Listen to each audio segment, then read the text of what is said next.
Some Honolulu council members are questioning how much the rail transit project is paying for rent and if it's really necessary to have such a plush space in downtown. Hawaii News Now's Tim Sakahara joins us with the details. Tim?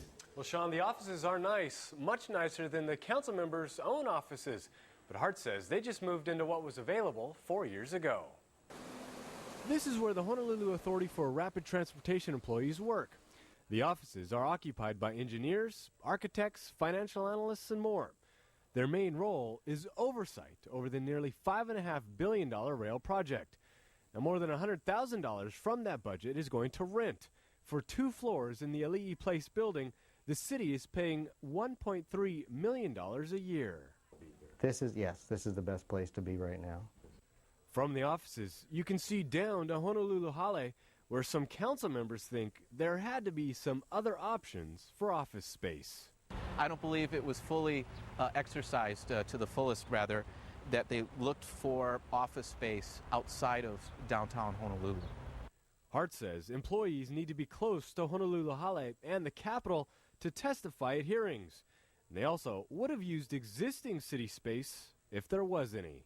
We would love to, but there's no other city space or office buildings available. That was one of the hardest things. The city is completely is filled up. HART has also budgeted $9.3 million for salaries for 136 employees. On average, that's $68,000 a person. Well, that's on average. That means someone's making a little bit more coin than that. I think it's an appropriate salary. Right now, HART has 61 employees. They plan to be fully staffed by next year.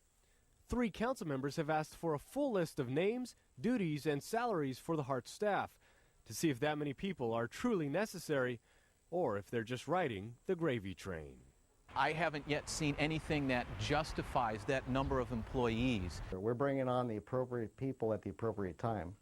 That's why we're not fully staffed yet. We adjust our hiring based on the schedule and where we are in the project. We don't just bring everybody here and then wait for the work to come. There's no way that's happening. HART employees first moved in there in 2007. Now there are 2 leases. One expires in 2 years. The other is up in 2020. Tim Sakahara, Hawaii News Now. Okay, thank you much, Tim.